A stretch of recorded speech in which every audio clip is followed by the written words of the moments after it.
दोस्तों, supreme court के जो सीजेआई हैं बी आर गवाई, उन्होंने एक चिंता जताई है। उन्होंने ये कहा कि कुछ समय से ये अदालतें कानून के नियमों को भूल गई है।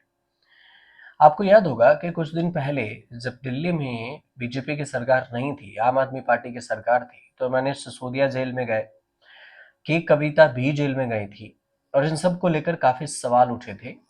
तो उन्होंने बी आर गवाई का कहना है कि बेल नियम और जेल अपवाद है और इन कानूनी सिद्धांत को अदालतें अनदेखा कर रही है। इसमें दिल्ली के पूर्व उप मुख्यमंत्री मनीष सिसोदिया और भारत राष्ट्र समिति बीआरएस के नेता के कविता के मामले का भी उन्होंने जिक्र किया, जिन्हें लंबे समय तक जेल में रहने के बाद पिछले साल बेल मिली थी और कोर्ट ने इसी सिद्धांत का हवाला देते हुए उन्हें जमानत दे दी थी।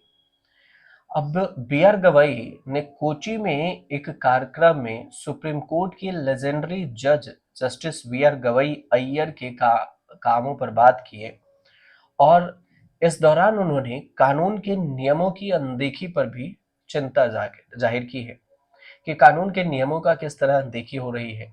बार एंड बेंच की रिपोर्ट अगर देखें तो सीजेआई गवाई का ये कहना है कि उन्होंने प्रबीर पुरकायस्थ और मनीष सिसोदिया की कविता के मामलों को इसी सिद्धांत में दोहराने की कोशिश की थी।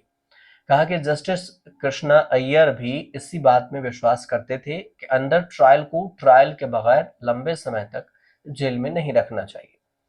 जस्टिस अय्यर का जो भारतीय न्यायपालिका में नई राह बनाने के लिए जाना जाता है उन्हें, और एक समय में उन्होंने बेल नियम है और जेल अपवाद इसी बात पर जोर दिया था। कुछ सालों में इस सिद्धांत का कुछ हद तक भुला दिया गया, इसे याद नहीं रखा गया। जस्टिस गवई का कहना है कि वो खुश हैं कि पिछले साल प्रवीर पुरकायस्थ और मनीष सिसोदिया की कविता के मामले में इसे दोहराने का अवसर मिला और के कविता मनीष सिसोदिया दिल्ली को आबकारी नीति घोटाला मामले से जुड़े मनी लॉन्ड्रिंग केस में इन दोनों को गिरफ्तार किया गया था। आरोप तो सिद्ध नहीं हो पाए, लेकिन के कविता 5 महीने बाद जमानत पर रिहा हो गई। मनीष सिसोदिया 17 महीने तक जेल में रहे और इसके बाद उन्हें बेल दी गई थी। तो ये दोनों जो दिल्ली के शराब नीति घोटाले मामले में जेल में बंद थे, इनके बेल देते वक्त कोर्ट का भी यही स्टेटमेंट था। अब ट्रायल शुरू होते हुए देखना ये भी जरूरी था कि जो मामले में ट्रायल शुरू होने में देरी हुई और सुप्रीम कोर्ट ने उन्हें ईडी और सीबीआई दोनों केस में जमानत दे दी।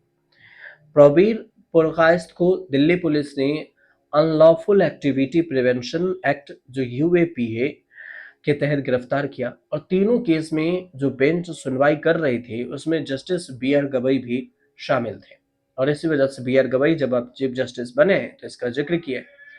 बी आर गवई ने justice B R Krishna Iyer की ओर से जो मृत्यु दंड है उसके खिलाफ अपनाए गए कड़े रुख को भी याद किया। बी आर गवई का कहना है कि जस्टिस अय्यर के उल्लेख योगदान में यहाँ एक स्मृति एक याद आते हुए वाक्य शेयर करता हूँ कि जनहित के मुद्दे उठाने वाले एक वकील से लेकर एक मंत्री और एक न्यायाधीश तक कई स्तरों पर उनकी भूमिका याद की जाती है।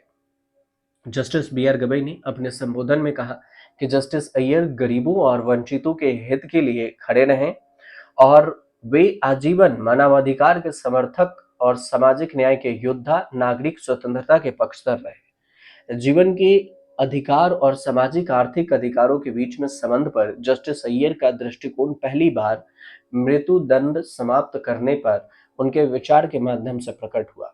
बी आर गवई ने एक वकील और एक न्यायाधीश के रूप में अपने कानूनी करियर पर भी जस्टिस अय्यर के प्रावधान का भी और प्रभाव का भी उन्होंने जोर दिया और इसका जिक्र किया। लेकिन सबसे बड़ी बात उस बात का उन्होंने जिक्र ये जरूर किया था कि मनीष सिसोदिया और के कविता को जिस तरह से बिना आरोप सिद्ध हुए ही इतने लंबे समय तक जेल में रखा गया, इसमें कानून के नजरअंदाज किए गए थे। और यही छोटी सी जानकारी हमने आपको शेयर करने के लिए आपसे जुड़े थे। आपको अगर सही लगी हो तो हमारे चैनल से जुड़िए, सब्सक्राइब कीजिए, शेयर कीजिए, कमेंट जरूर कीजिए।